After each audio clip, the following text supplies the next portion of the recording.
et par devant les hommes en statue et en grâce. Et maintenant que le Seigneur te bénisse et te garde, que le Seigneur fasse vivre sa face sur toi, qu'il te donne sa paix et sa grâce pour que tu grandisses par devant lui et par devant les hommes en statue et en grâce. Et maintenant que le Seigneur te bénisse et te garde, que le Seigneur fasse vivre sa face sur toi, qu'il te donne sa paix et sa grâce pour que tu grandisses par devant lui et par devant les hommes en statue et en grâce.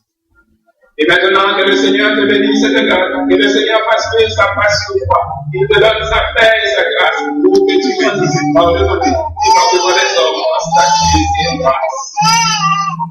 Et maintenant que le Seigneur te bénisse et te garde, que le Seigneur fasse vivre sa face sur toi, qu'il te donne sa paix et sa grâce pour que tu grandisses par devant lui et par devant les hommes en statue et en grâce. Et maintenant que le Seigneur te bénisse et te garde, que le Seigneur fasse vivre sa face sur toi, qu'il te donne sa paix et sa grâce pour que tu grandisses par devant lui et par devant les hommes en statue et en grâce. Et maintenant que le Seigneur te bénisse et te garde, que le Seigneur fasse vivre sa face sur toi, qu'il te donne sa paix et sa grâce pour que tu grandisses par devant lui et par devant les hommes en statue et en grâce. Et maintenant que le Seigneur te bénisse et te garde, que le Seigneur fasse vivre sa face sur toi, qu'il te donne sa paix et sa grâce pour que tu grandisses par devant lui et par devant les hommes en statue et en grâce.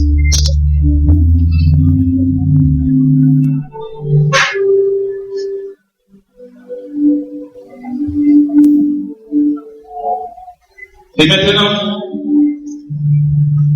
frères et sœurs dans l'espérance, vous qui êtes membres de la famille des croyants par la vocation céleste de Dieu en Jésus-Christ, levez-vous pour recevoir ces enfants au nom du Christ. Efforcez-vous de maintenir ici une communion d'adoration et de service telle que ces enfants puissent grandir dans la connaissance et dans l'amour de Dieu et de son Fils Jésus-Christ, notre Seigneur. Et chantons à sa gloire au cantique, nul enfant n'est trop petit.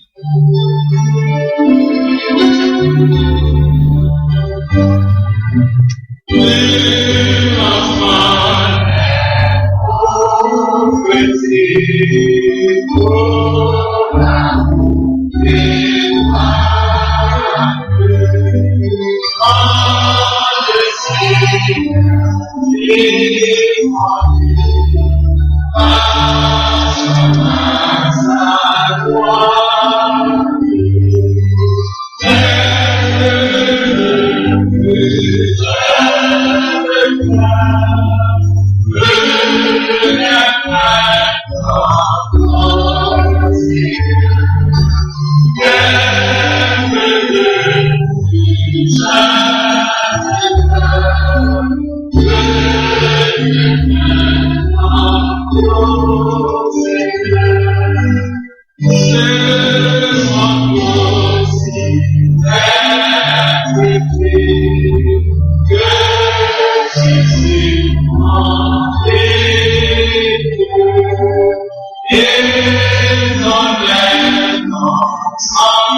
Souvent la bénédiction, et que la volonté du Père de gloire, du Fils de son amour et de l'Esprit de la promesse soit avec vous et vos familles dès à présent et pour l'éternité.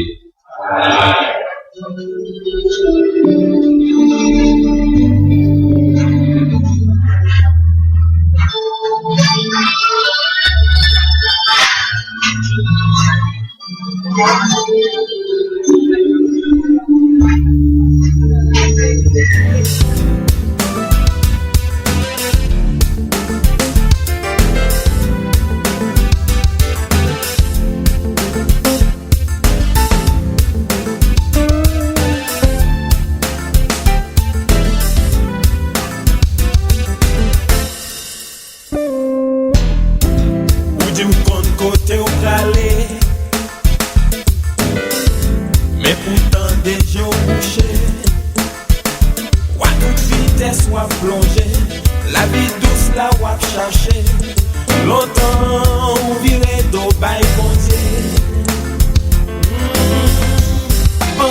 de Paul aux chrétiens d'Éphèse.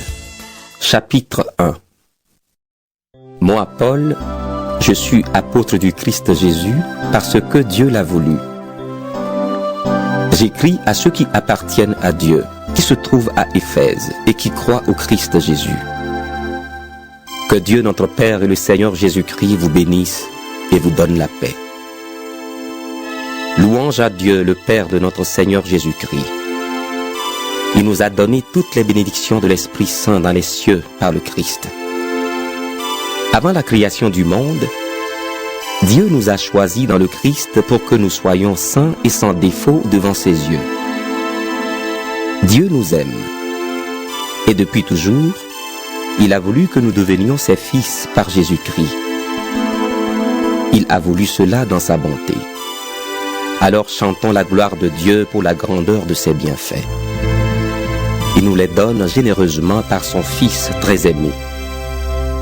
Dans le Christ, par son sang, nous sommes libérés du mal et nos péchés sont pardonnés, tellement la bonté de Dieu est grande. Oui, Dieu nous a remplis de ses bienfaits.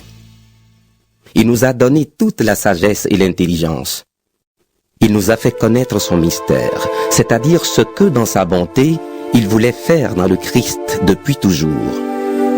Ce projet, Dieu voulait le réaliser au temps choisi par lui, rassembler tout ce qui est dans les cieux et ce qui est sur la terre sous un seul chef, le Christ. Et dans le Christ, Dieu nous a donné notre part au salut en nous choisissant d'avance selon son projet. Il a fait tout cela parce qu'il l'a décidé et voulu. Alors nous qui avons été les premiers à mettre notre espoir dans le Christ, chantons la gloire de Dieu. Dans le Christ, vous aussi vous avez entendu la parole vraie, la bonne nouvelle qui vous sauve. Ensuite, vous avez cru dans le Christ et Dieu vous a marqué d'un signe. Cette marque, c'est l'Esprit Saint qu'il a promis. Cet Esprit est la première part des biens que nous allons recevoir de Dieu. Nous les posséderons quand nous serons entièrement libérés du mal. Alors, chantons la gloire de Dieu. Voici ce que j'ai appris. Vous croyez dans le Seigneur Jésus et vous aimez tous ceux qui lui appartiennent. C'est pourquoi, depuis que je sais cela, je dis vos noms quand je prie et sans cesse, je remercie Dieu à cause de vous. Je demande au Dieu de notre Seigneur Jésus-Christ, le Père rempli de gloire, de vous donner la sagesse. Alors vous découvrirez Dieu et vous le connaîtrez vraiment. Je lui demande d'éclairer les yeux de votre cœur. Ainsi vous pourrez connaître l'espérance qu'il vous a donnée en vous appelant. Vous connaîtrez la richesse magnifique des biens qu'il donne à ceux qui lui appartiennent. Vous connaîtrez la puissance extraordinaire que Dieu a montrée pour nous qui croyons en lui. Sa puissance et sa force. Dieu les a montrées dans le Christ quand il l'a réveillé de la mort, quand il l'a fait asseoir à sa droite dans les cieux. Ainsi, le Christ est placé au-dessus de toutes les forces et de toutes les puissances qui ont autorité et pouvoir. Il est au-dessus de tout ce qui existe, non seulement dans le monde d'aujourd'hui, mais aussi dans le monde qui vient. Oui, Dieu a tout mis sous les pieds du Christ. Il a mis le Christ au-dessus de tout et il l'a donné comme tête à l'Église. L'Église est le corps du Christ. En elle, le Christ est totalement présent. Et lui, Dieu le remplit lui-même totalement.